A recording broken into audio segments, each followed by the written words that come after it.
Ele ocupa a cadeira 33 da Academia Brasileira de Letras há 17 anos. É pernambucano, fez carreira no Rio de Janeiro. É doutor em letras e deu aulas no Brasil, na Alemanha e em Portugal. Aos 89 anos de idade, o professor, escritor e gramático Evanildo Bechara é o nosso primeiro convidado desta edição especial, que celebra os 15 anos da TV Justiça. Ele recebeu a nossa equipe no Rio de Janeiro para um bom bate-papo sobre a nossa língua com a jornalista Maria Ferri.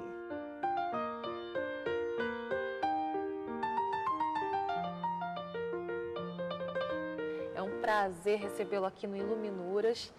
Eu, particularmente, tenho o senhor como uma referência, né? Muito obrigado. Estudei vários livros. Muito obrigado. No colégio, na faculdade. Eu acho que muitos que estão assistindo devem ter essa lembrança, né? As pessoas comentam muito isso. Ah, o senhor que é aquele... Ah, sim. Um aluno veio com um livro publicado e disse: professor, olha, eu quero lhe oferecer esse livro.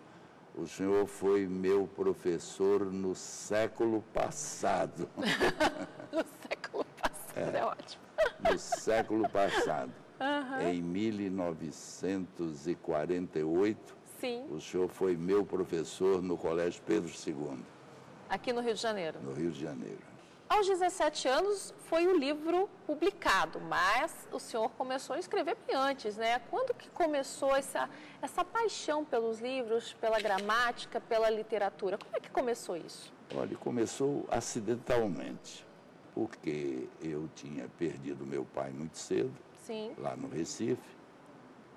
Meu pai morreu antes dos 30 anos e a minha mãe me mandou para a casa de um tio-avô aqui no Rio. E eu, então, vim para o Rio de Janeiro no Admissão.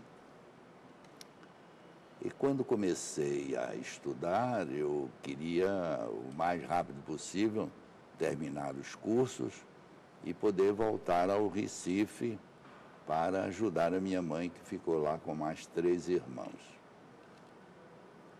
E como eu era um aluno que se destacava em algumas disciplinas, eu tinha um grande professor, professor Odevaldo Machado, que aos alunos particulares do nível do Admissão, do primeiro ano ginasial da época, o professor me recomendava para que eu fosse trabalhar junto com o aluno para melhorar os seus conhecimentos e automaticamente as suas notas, para que ele não fosse reprovado. E eu disse logo que gostaria de ensinar matemática, porque o meu grande sonho era ser... porque o meu grande sonho era ser engenheiro aviador, porque esse meu tio... sim, era militar, trabalhava no Campo dos Afonsos, certo, onde havia a Força Aérea Brasileira. sim. E então eu via aqueles aviões voando e ficava encantado, né? Encantado com aquela proeza dos nossos grandes pilotos. Isso com quantos anos de idade? Eu estava já com os meus 15 anos. 15 anos. Já estava no 3º ano ginasial. Então, o professor me mandava esses alunos e eu fazia questão de ensinar matemática. Mas era bom de matemática? Era bom de matemática e era bom nas outras disciplinas, mas o amor, porque a gente, para aprender as coisas, não somente tem que ter inteligência. Sim. A gente precisa ter amor a essa, porque o que se faz bem só se faz com amor, não é? Isso é verdade. E eu, então, puxei a brasa para a sardinha da matemática. Mas, infelizmente, só me apareciam alunos de português e latim. Ah, é? E eu não poderia, primeiro, desfazer a indicação do professor. E, em segundo lugar, perder o aluno indicado, não é? Perder o aluno para ganhar alguns cruzeiros na época, nem sei se a moeda na época era cruzeiro, alguns cruzeiros para mandar para minha mãe lá no Recife. Sim. Pois bem, então, para fazer isso, eu tive que mergulhar mais nas gramáticas de português e latim. Agora, voltando ao ofício, né? Ganhou muito dinheiro com isso? Como é que Não, foi isso? não, professor, infelizmente, e isso não é somente mal do Brasil, não Sim. é? Infelizmente, professor é o que prepara o futuro de um país, Sim. mas é o operário que ganha menos. Como é que surgiu, então, a ideia de publicar o livro? Olha, inicialmente, os 2 livros que eu publiquei foram livros de exercícios, porque a gramática tinha o texto teórico, Sim. mas faltavam os exercícios, não é? E havia poucos livros didáticos somente com exercício. Então, eu preparei os exercícios de acordo com o tempo em que eu ia dando os princípios de gramática e ensinando ao aluno como ele poderia manejar a língua portuguesa na hora da expressão do seu pensamento, ora falando, ora escrevendo. E quando que ganhou essa fama toda, essa proporção maior? O primeiro trabalho foi uma editora, de um editor português, a editora se chamava Fundo de Cultura, que me convidou para escrever um livro de língua portuguesa. Eu então imaginei, porque via que os alunos encontravam muita dificuldade para tirar proveito da análise sintática, que a análise sintática, toda análise, quer morfológica, quer fonética, quer... de um modo geral, a análise se voltava mais para a conceituação.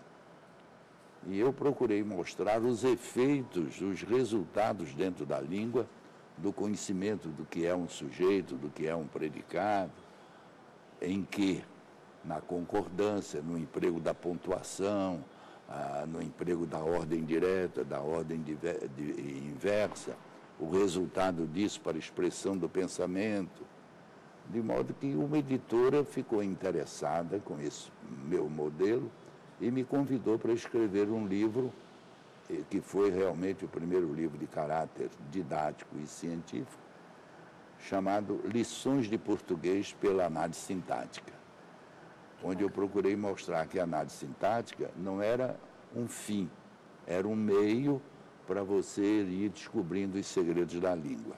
Esse livro foi um livro de sucesso. A primeira edição veio em 1960.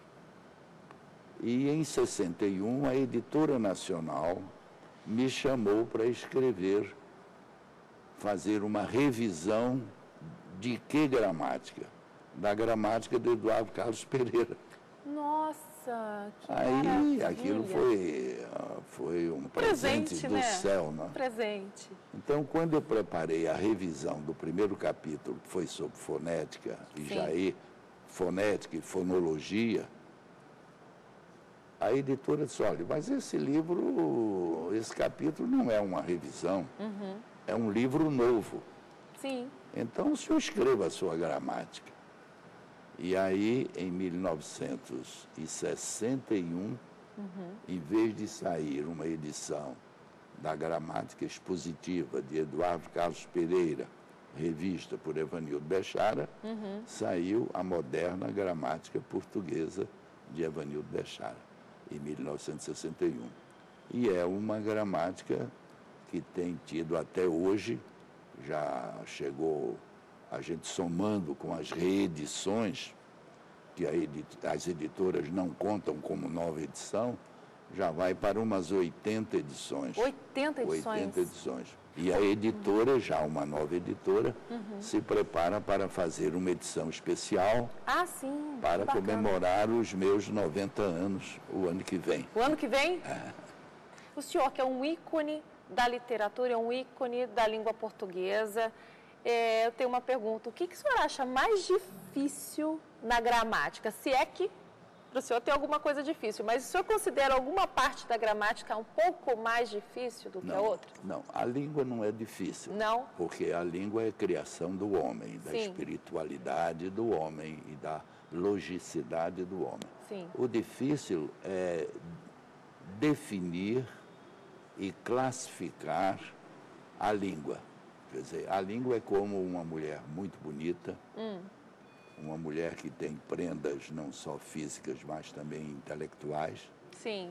E que se torna muito exigente para o homem que quer ter ao seu lado. Então, um bom gramático para ter uma língua bem descrita exige uma orientação científica definida, e isso só se faz com o tempo. Nesse sentido de uma definição, eu queria dizer que nesse meu trajeto eu devo, em primeiro lugar, ao que eu considero o mais profundo pesquisador da língua portuguesa, que, por sinal, nunca ensinou língua portuguesa. Ele era professor de alemão. Sim. Catedrático do Colégio Pedro II e catedrático do Colégio Militar. O professor, nascido em Petrópolis, Manuel Said Ali Ida.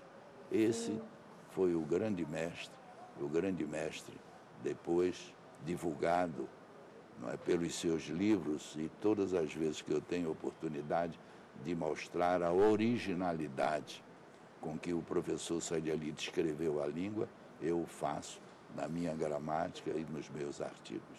Qual a melhor forma de estudar a gramática? Aprendendo a língua. Aprendendo a língua. O grande erro de muita gente é pensar que, sabendo gramática, isto é, sabendo as regras de gramática, a pessoa está pronta para falar e escrever como deseja, com correção, com clareza, com elegância, Sim. não é? Com a ênfase necessária que queira dar aos seus pensamentos. Mas a melhor maneira de aprender a língua é estudar a língua. Estudar de que forma? Estudar a formação da palavra? Não. Estudar a produção dos escritores que souberam escrever bem. Ou seja, ler muito. Ler no sentido etimológico da palavra. Que em Sim. latim, legere ou legere significa colher, Sim. aproveitar o que está feito. Sim. Então, por exemplo, colher frutas, o latim usava para escolher legere pomas, entendeu?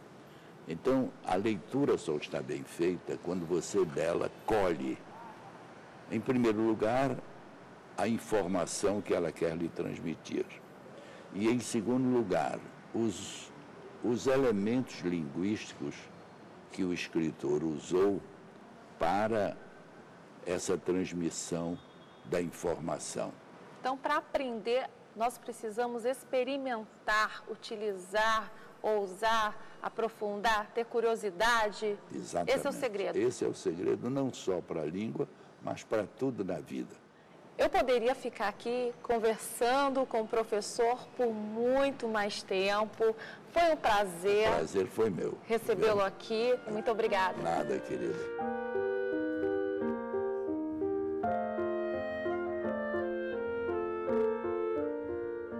O Iluminuras faz agora uma breve pausa e volta daqui a pouco, também com um bloco em comemoração aos 15 anos da TV Justiça. A gente recebe um convidado muito especial, ministro aposentado do Supremo Tribunal Federal, que se destacava em seus votos pelas citações de poesias. Eu volto já com essa conversa que muita gente já sabe com quem será.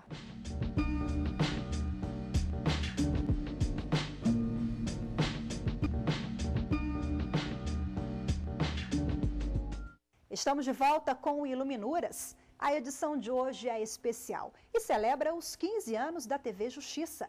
Na primeira parte do programa, você acompanhou uma entrevista com o professor, escritor e gramático Evanildo Bechara, no Rio de Janeiro. A partir de agora, a conversa é em Brasília. Eu bati um papo com o ministro aposentado do Supremo Tribunal Federal, professor e poeta Carlos Aires Brito. Acompanhe. Ministro, primeiro eu quero agradecer a participação do senhor aqui no Iluminuras. Muito obrigada por nos receber. Muito gosto, muito prazer e honrado com a visita de vocês. A nossa honra total.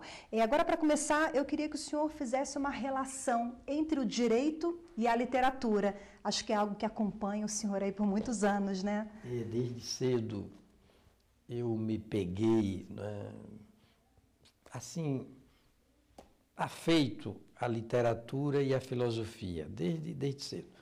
No âmbito da literatura, a poesia, porque eu incluo, eu entendo que poesia é literatura. A literatura é um gênero compreensível do conto, do romance, etc., e também da poesia. E depois, desde a minha época de jovem, se dizia, quem gosta de literatura, é o mesmo que dizer, quem gosta de ler, não é? Quem gosta de ler tem vocação para o direito. Se fazia à época uma associação automática. Gostar muito de ler, não é? Já sinalizava uma vocação jurídica. Depois eu vi que estava certo mesmo, porque, convenhamos, o direito positivo, né? As normas jurídicas editadas por uma autoridade do sistema, elas se vazam numa estrutura de linguagem, elas se nos dão, não é, vocabularmente, por forma escrita. E a literatura nos leva a uma intimidade com a linguagem, com a língua, não é, o domínio das palavras, das locuções. Depois a leitura habitual, além de nos levar a essa familiaridade com a língua, a gramática também, essa habitualidade nos leva a interpretar, não é? A gente vai se tornando, todos nós vamos nos tornando intérpretes de tudo que lemos. O direito está aqui, teoricamente, não é? Em abstrato, mas ele é feito para uma vida concreta, não é? Empírica. E o legislador e o intérprete, aplicador do direito, a gente também chama de profissional do direito, de lidador jurídico, não é? Operador jurídico, o juiz, o membro do Ministério Público, o advogado, não é? O defensor público, o operador jurídico, ele é um intérprete. Intérprete de quê? De textos escritos, não é? Pelo legislador. Seja o legislador constituinte, seja o legislador constituído. E a literatura, né, nos habitua a essa familiaridade, essa vida mais íntima com o vernáculo. E o direito se nos dá vernacularmente, debaixo, não é, sob uma roupagem vocabular. Então, gostar de ler é gostar de interpretar. Aí a ponte, o link entre literatura e direito é instantâneo, né? É natural.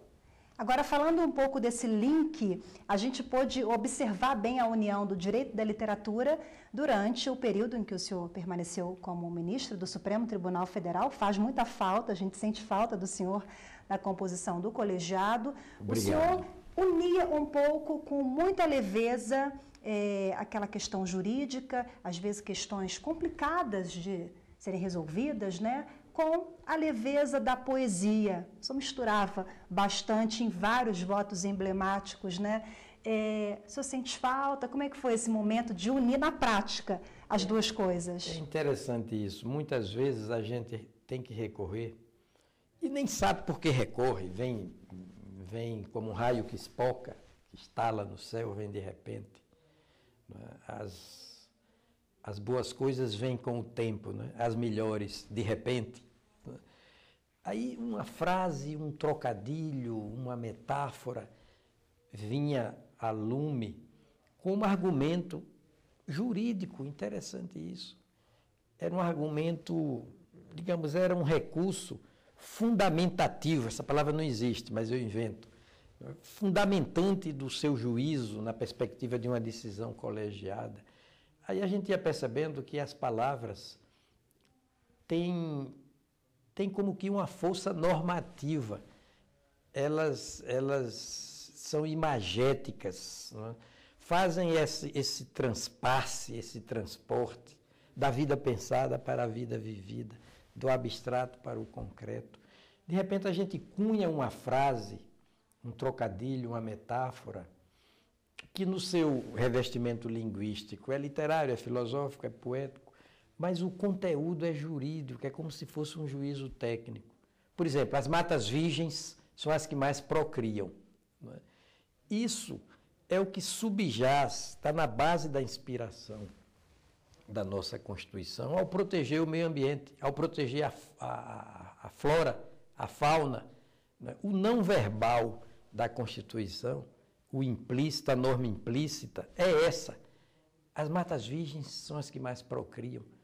Ou quando da homoafetividade, me veio essa frase, olha, o conteúdo é jurídico, o revestimento linguístico é que pode ser literário. Eu disse, ou até filosófico. Eu disse, é preciso enterrar ideias mortas.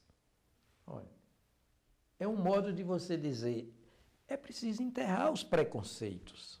O senhor falou do julgamento da união homoafetiva, o senhor citou Jean-Paul Sartre, que na matemática do amor, Isso, 1 mais 1 igual a 1. E não é isso mesmo, não é? É o princípio da unidade. A dualidade, homem e mulher, por exemplo.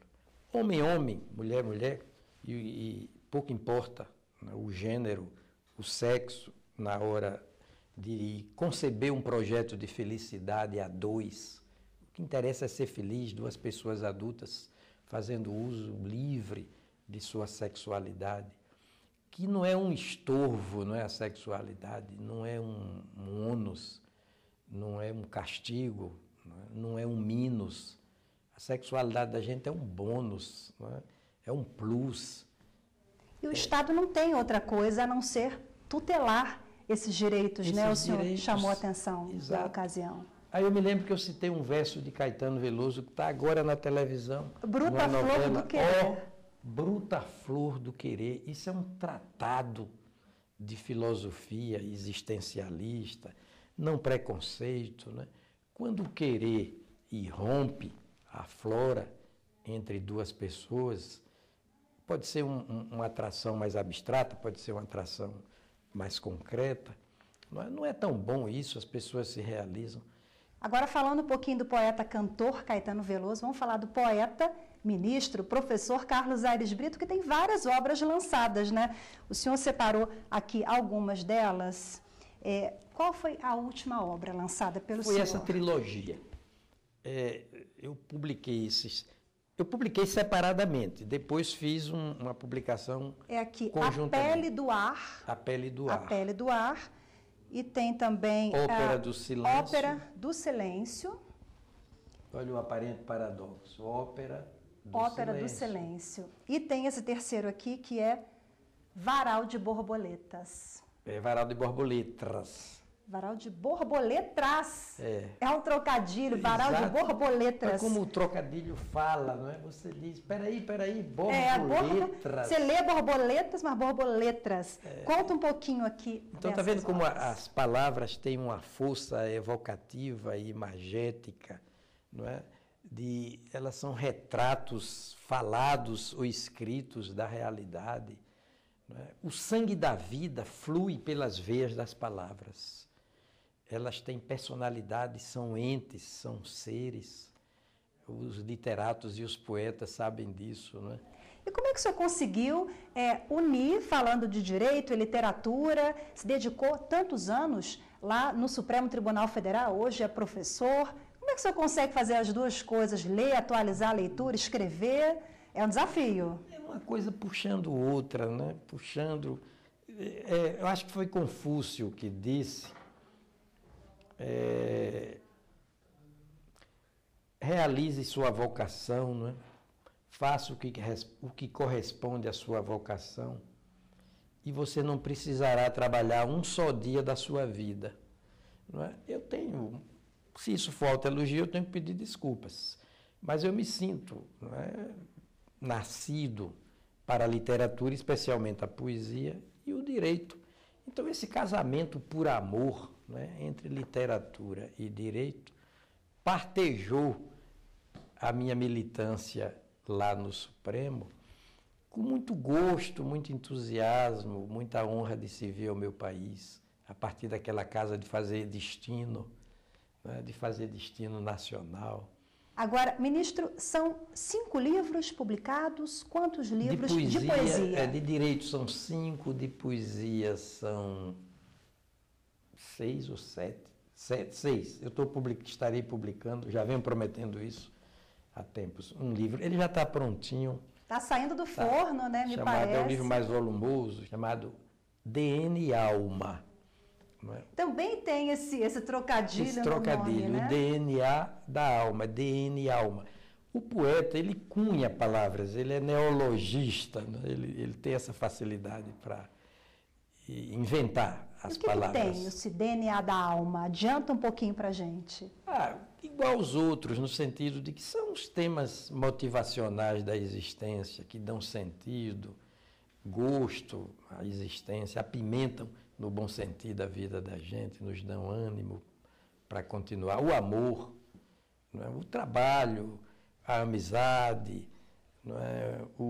São tantos os temas, filosoficamente, não é? O sentido da vida, da existência. Agora, ministro, para finalizar, o senhor passou toda a entrevista com uma Constituição Federal na mão e antes da gravação fez questão, cadê minha Constituição Federal? Por que o senhor anda com o livro, com a Carta Magna no colo, na mão ali, na hora da entrevista? Pois é, porque ela é a lei fundamental do país, é a lei das leis, é a única lei que não tem número, vocês já notaram? Porque ela é número único. Nada se lhe compara, é ímpar. E ela é democrática, é de muito boa qualidade. E se nos sentarmos em torno dela, como se ela fosse o que efetivamente é, simbolicamente, uma mesa redonda, nós encontraríamos saídas para essa crise. Um roteiro para chamar de nosso, um script, uma agenda para chamar de nossa. Está tudo aqui na Constituição. Não é? Então, a meta é a fonte.